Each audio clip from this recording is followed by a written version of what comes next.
Shalom, shalom, peuple de Dieu.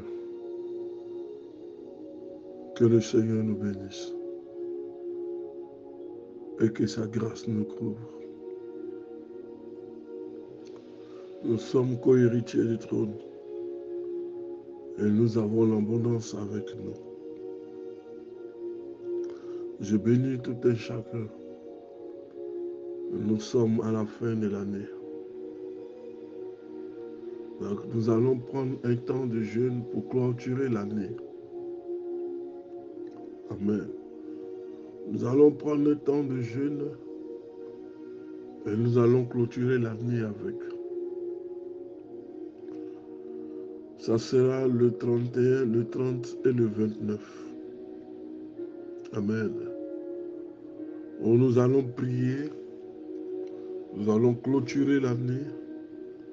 Donc notez ces trois dates. Le 29, le 30 et le 31. Nous allons prier le Seigneur. Alléluia. Si vous ne m'avez pas entendu pendant un moment, c'est suite à deux choses. La première chose, c'est que j'avais un problème au niveau du téléphone. Et la deuxième chose, vraiment, il y a le froid est intense ici en ce moment. Amen. Vraiment que Dieu nous bénisse. Le thème que je veux voir avec vous, l'autorité de la parole, partie 2. Acte 4, le verset 31. Ils annonçaient la parole de Dieu avec assurance. Ce à quoi l'Éternel nous appelle, c'est d'annoncer sa parole. Au travers de sa parole, il y aura des disciples et des conversions. Il y aura des délivrances et des libertés. Les infimités vont disparaître. Il y a de la puissance dans la parole de Dieu. C'est pourquoi l'Éternel tient toujours à sa parole, avec le soutien du Saint-Esprit. Les apôtres faisaient preuve de la même autorité et de la même assurance. Et il n'y a que par la puissance de l'Esprit de Dieu que vous gagnerez en puissance et en élévation. Vous ne pouvez pas faire le ministère sans la puissance de l'Esprit de Dieu. La Bible dit que lorsque le Messie a fait ses 40 jours dans le désert, il est ressorti revêtu de l'autorité, de la puissance et de l'Esprit. Alors, sa renommée a commencé en Galilée. Il n'y a que l'Esprit de Dieu qui nous donne cette autorité et qui nous donne cette assurance. C'est pourquoi nous ne pouvons pas exercer le ministère si nous n'avons pas l'onction. Les apôtres aussi faisaient preuve de la même autorité, de la même assurance. Lorsque Étienne délivra son discours devant le conseil des Juifs,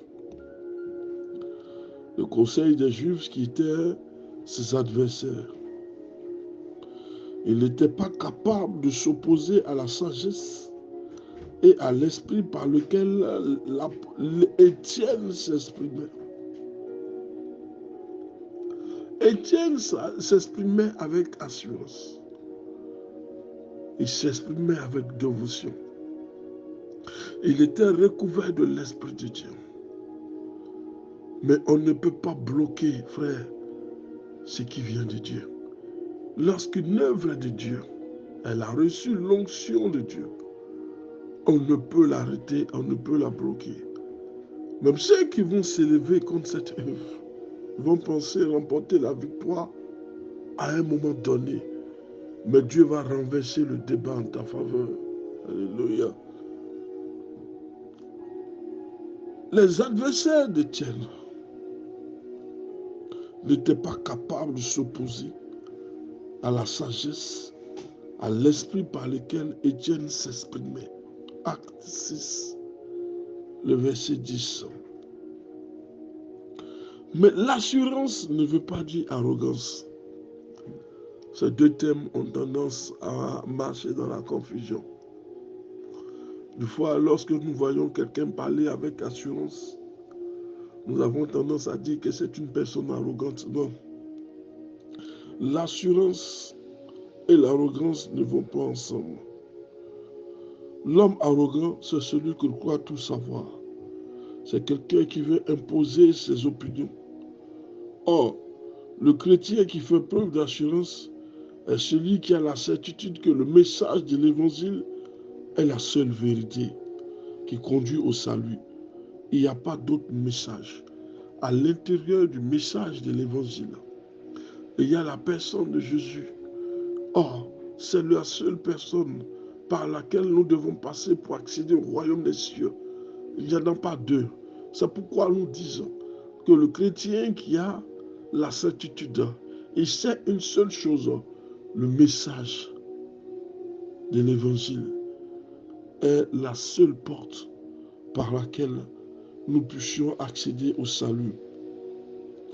Et ce qui est vraiment certain,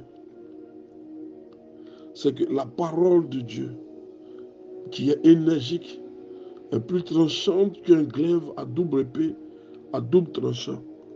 L'épée qui a été l'objet de discussions à controverse avec la consécration de la cathédrale du bishop Ouattara. Ça a été vraiment un débat qui, à mon sens, est inutile. L'épée en tant que telle, on pensait que le bishop avait commencé à marcher dans la franc-maçonnerie. Mais quand vous lisez la profondeur des Écritures, dans le livre d'Éphésiens 6, au niveau des armures, avant même d'arriver dans le livre d'Éphésiens, regardons déjà dans le livre de la Genèse. Lorsque Dieu voulait protéger l'arbre de la vie, de l'immortalité, il a envoyé des épreuves flamboyantes pour protéger cet arbre. Lorsque nous arrivons dans le livre d'Éphésiens 6, au niveau des habits, au niveau de la carrure, de la parure, du revêtement pour le combat spirituel, nous retrouvons encore l'épée. Et là, l'épée est un symbole, une représentation du Saint-Esprit. Dans le livre d'Apocalypse, la Bible dit que lorsque le Christ viendrait, de sa bouche sortira une épée à double tranchant. Qu'est-ce qui fait alors débat? On se pose alors la question, pourquoi il y a tant de débats? L'épée est un symbole de puissance et d'autorité. C'est de la même manière Dieu a transformé le bâton de Moïse. Il a fait de ce bâton un bâton de puissance, un bâton de destruction massive. L'épée, la Bible en parle comme un symbole d'autorité. La Bible en parle comme une parole de Dieu.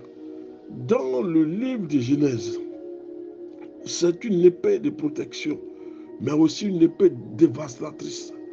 Dans le livre d'Éphésiens, Éphésiens 6, l'épée est un symbole, une représentation du Saint-Esprit, une arme de combat contre tes ennemis. Et dans le livre d'Apocalypse, où l'épée sortira de la bouche de Yoshua, le Messie, c'est la parole de Dieu. Pourquoi vous en faites un débat? La parole de Dieu, qui est énergique, est plus tranchante qu'un glaive à double tranchant. Elle pénètre jusqu'à séparer l'âme et l'esprit, l'articulation et les moelles. Elle passe au crible les mouvements et les pensées du cœur. Hébreux 4, le verset 12. L'épée ici est associée à la parole. Par la parole, nous allons séparer ce qui est de Dieu et ce qui ne l'est pas. Alléluia. Le chrétien le plus efficace dans son témoignage est aussi celui qui demeure humble, celui qui fait valoir toujours l'autorité divine au-dessus de toutes choses. Le prophète Daniel,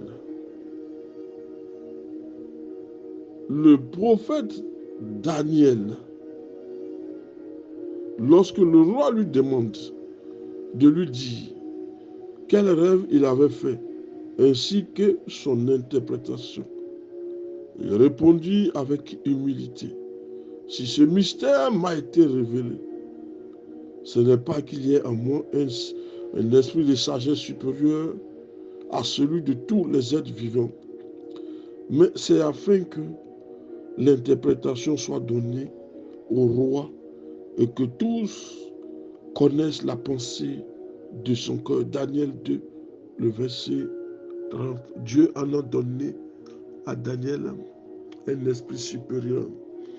Et quand il parle d'esprit, il met toujours en avant la sagesse et l'humilité.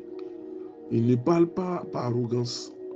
Si Dieu ne m'a pas parlé, non. Dieu parle à qui il veut.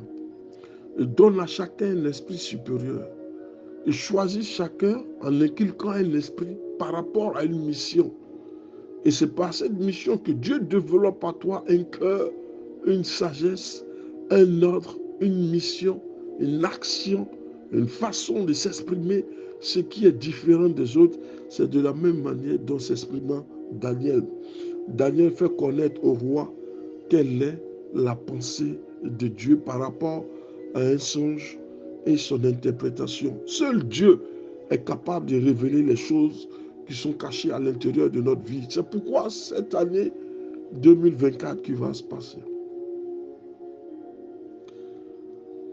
dans ces 3 jours de jeûne et de prière, Dieu doit te révéler la profondeur et l'état de ton cœur. Sinon, tu saurais avancer dans un ministère où l'Éternel lui-même ne t'a pas appelé. Il faut que l'Éternel mette en toi un esprit supérieur, comblé, doué, multiplié de sagesse et d'élévation, d'humilité.